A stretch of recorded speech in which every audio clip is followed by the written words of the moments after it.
Here is what right religion gives you. Right religion gives you a way to worship properly, right? A way to submit, be under the mission of God properly, something to submit to. And it gives you a set of guidelines. That's what religion does as well. It gives you a set of rules to live by. And it says, live by these rules. These are the boundaries, right? These are the walls of all the rules. You're free inside the bounds. But if you go outside, you're effed. And that's true. Like, who hasn't gone outside the boundaries? And I'm talking especially to Catholics right now. Who hasn't gone outside those boundaries? Like, after you know the boundaries, right? Who hasn't gone outside and been immediately devastated by sin and all of it? Or immediately corrupted? Immediately, right? And then you corrupt once and twice and three times, and all of a sudden, like, you're so far out from those confines of that protected place under the grace of God, you've left those walls so far behind you can't even see them anymore. Then a lot of people will do that for a couple generations and their whole family gets lost, right? Generations upon generations of people will get deceived and lost. They don't even think the walls exist anymore. They don't know that the way to get back is to just turn around, start walking back.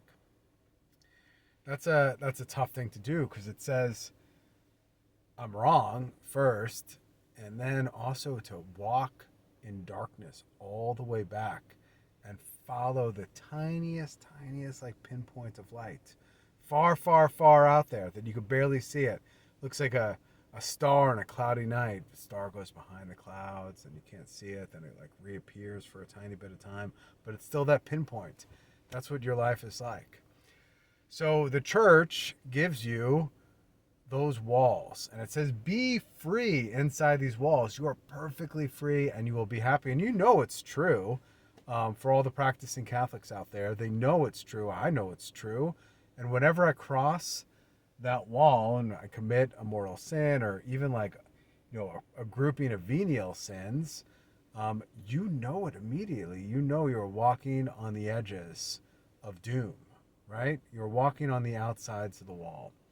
So a lot of folks have done that, and ask me, I know best. I know best about having to walk all the way back. And it's a long walk, and it seems like you're in darkness the entire time before you get inside those walls. And once you're back, thank goodness, you feel great about it. So a little hope to all you guys that maybe are generationally whatever, atheist, Protestant, something along those lines, you can get back. But you're going to need a roadmap. And the best place to find that roadmap to get back, this is going to ruffle everybody's feathers because it always does, is to convert, right?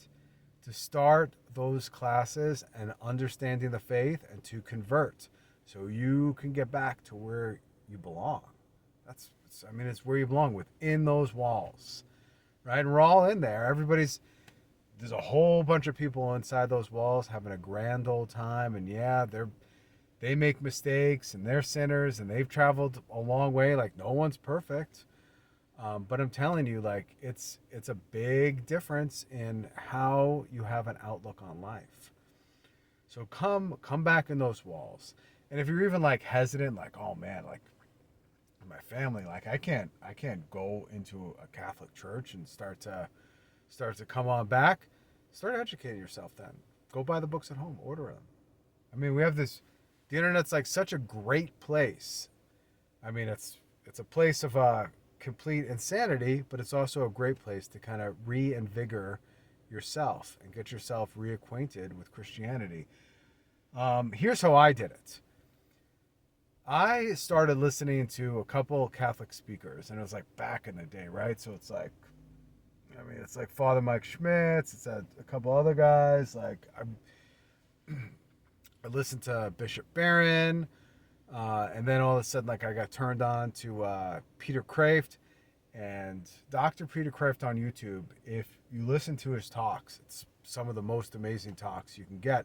You quickly can get, I mean, if you're like me, a rational idea of like, why the church, why religion, why Christ, why the altar, why the sacrifice. And then you start to make sense of it all because he takes it from a very logical place. Go get the Catechism of Trent. Then I started listening to on YouTube. You guys could look this up too. Is Sensus Fidelium, right? So a sense of the faith. They have a great channel with, I mean, hundreds, maybe thousands of sermons that you can listen to and just start going through them. You're going to learn a lot very quickly. And then just picking up the Bible and starting to read the Bible is a great way as well. And the Catechism of the Council of Trent. Because there you'll see explained to you in the best terms and the most concise terms humanly possible in a digestible fashion, because it's only like probably under 400 pages. Like it's not that bad. And it's good size font too. So it's 400 pages. It's not as daunting as it seems. Is the Catechism of the Council of Trent. And just go through there because you'll get the explanation on the commandments, the explanation on the Our Father, the creed, every single word of the creed and why we believe in the creed and why we say the creed. And then for you Protestants that are like, these Catholics, I don't know, they can't back it up with their Bible. Read the Catechism. Read the Catechism of Trent. It's all backed up. Every single one. It's not like we made it up. It's all backed up by the Bible. So you Bible thumper Protestants, go check it out because you'll see verse and passage for all of it. And then you could even go into the Church Fathers because they're going right into the Church Fathers too. So it's awesome. It's literally that good. And that'll change you right away, especially if you're an analytical person and you need logic. Peter Kreeft, Sensus Fidelium Press, you look those up on YouTube, listen to those. They're very logical. The Catechism of the Council of Trent, very, very, very logical. And this is for men, right? I don't know about your women's faith journey is going to be completely different. Everything about it's going to be different. And I don't know how that process works. Like, I'm not a woman. So here's what I'd say. Come live within those inside the walls. I've been a cradle Catholic, but I super left and I traveled far, far away where I was that guy trying to follow that little pinpoint of light somewhere that went behind the clouds as I'm walking.